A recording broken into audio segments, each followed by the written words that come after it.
اللہ رب العالمین والصلاة والسلام علی سید المرسلین وعلی آلہ وصحبہ اجمعین، اما بعد۔ نبوت کے 10ویں سال اللہ کے نبی صلی اللہ علیہ وسلم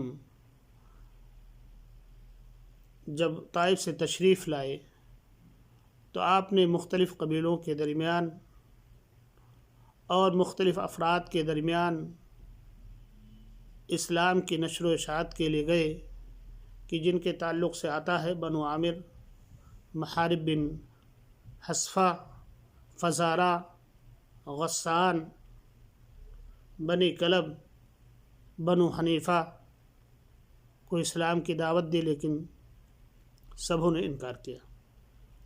پھر اللہ کے نبی صلی اللہ علیہ وسلم کے پاس سوید بن صامت رضی اللہ تعالیٰ عنہ مدینے سے آتے ہیں عمرے کے لیے۔ اللہ کے نبی صلی اللہ علیہ وسلم نے انہیں اسلام کی دعوت دی اور وہ ایمان لے آئے۔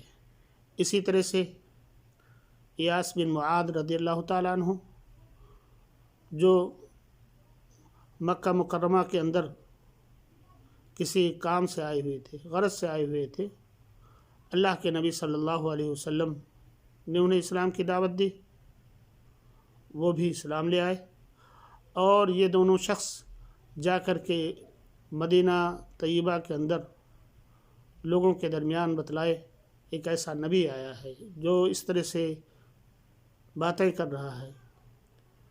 تو ابو ذر صحیح بخاری کی روایت ہے، ابو ذر غفاری رضی اللہ تعالیٰ عنہ بیان کرتے ہیں کہ میں نے جب اللہ کے نبی صلی اللہ علیہ وسلم کے نبوت کا چرچا سنا تو میں نے اپنے بھائی کو بھیجا کہ جا کر کے اس نبی کے تعلق سے معلومات حاصل کیجیے۔ ہمارے بھائی آتے ہیں اور واپس جب جاتے ہیں تو کہتے ہیں کہ میں نے یہی دیکھا ہے کہ وہ بھلائی کا حکم دیتے ہیں اور برائی سے روکتے ہیں، بے حیائی سے روکتے ہیں، شراب سے روکتے ہیں، لیکن جب ان کی تسلی بخش جواب نہ سن کر کے میں نے ارادہ کیا ایک دن کہ میں ضرور جا کر کے اللہ کے اس شخص سے ملتا ہوں، اس اللہ کے نبی سے ملتا ہوں جو اپنے آپ کو نبی کہہ رہا ہے، اور اس کی باتیں سنتا ہوں۔ میں آ کر کے مکہ مکرمہ کے اندر حرم کے اندر خیمہ زن ہو گیا، میں پانی پیتا اور اسی پر ہمارا بسر ہوتا۔ اس طرح سے ایک دن علی رضی اللہ تعالیٰ عنہ نے ہمیں دیکھا تو کہا کہ آپ اجنبی شخص معلوم ہوتے ہیں، آپ ہمارے ساتھ چلیں۔ ان کے ساتھ گیا، پھر صبح آ کر کے وہی میں تلاش میں تھا، تو دوسرے دن بھی علی رضی اللہ تعالیٰ عنہ شام کو ہم اپنے ساتھ لے جاتے ہیں، لیکن میں ان سے ایک عہد و پیمان لیتا ہوں اور کہتا ہوں کہ میں ایک بات کہنا چاہتا ہوں اور اس بات کو آپ کسی سے نہیں بتلائیں گے۔ تو علی رضی اللہ تعالیٰ عنہ کہتے ہیں کہ ٹھیک ہے بتائیے۔ تو کہتے ہیں میں اس مقصد کے لیے آیا ہوں تاکہ میں اس نبی کے بارے میں پتہ لگاؤں جو اپنے آپ کو کہتا ہے کہ نبی ہے۔ تو علی رضی اللہ تعالیٰ عنہ کہتے ہیں آپ ایسے شخص سے ملے ہیں جو آپ کی بہترین رہنمائی کرنے والا ہے، اور اللہ کے نبی صلی اللہ علیہ وسلم کے خدمت میں لے جاتے ہیں، اور وہ اللہ کے نبی صلی اللہ علیہ وسلم کی باتیں سن کر کے، اسلام کی باتیں سن کر کے ایمان لے آتے ہیں۔ اور ایمان لانے کے بعد میں اللہ کے نبی صلی اللہ علیہ وسلم نے انہیں نصیحت کی کہ اپنے گھر جاؤ، اور جب اسلام کی نشر و اشاعت ہو جائے گی، وہاں تک پہنچ جائے گا، تو اس وقت جو ہے ملاقات کرنا۔ لیکن وہ صبح کے وقت مسجد حرام میں آتے ہیں اور کہتے ہیں کہ اشہد اللہ الہ الا اللہ و اشہد ان محمد عبدہ و رسولہ، یعنی اپنے اسلام کا بباغ دہل اعلان کرتے ہیں۔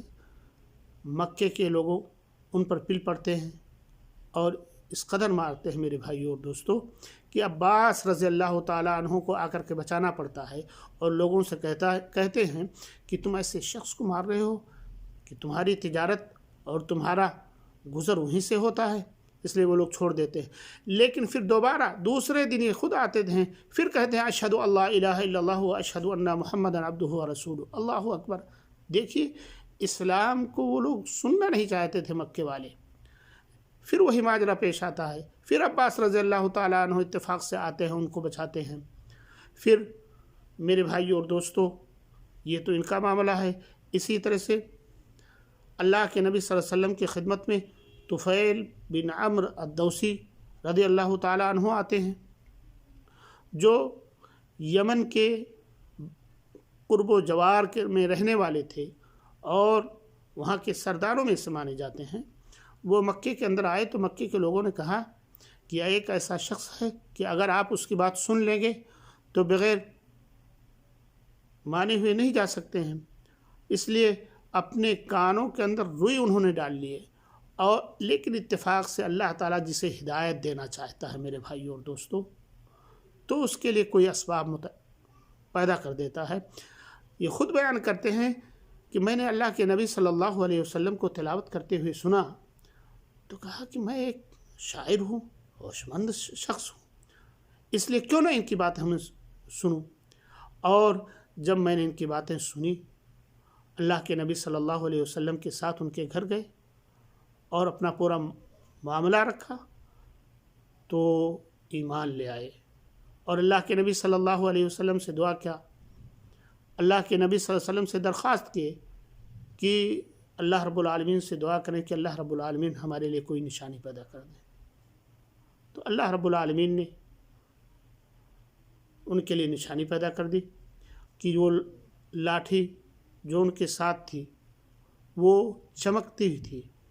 تو اس طرح سے وہ یمن جا کر کے اپنے قبیلوں کے درمیان نشر و اشاعت کیے اور قریباً 70 لوگ اسلام لائے، جو 70 لوگ غزوہ خندق کے بعد میں اللہ کے نبی صلی اللہ علیہ وسلم کے پاس تشریف لائے تھے۔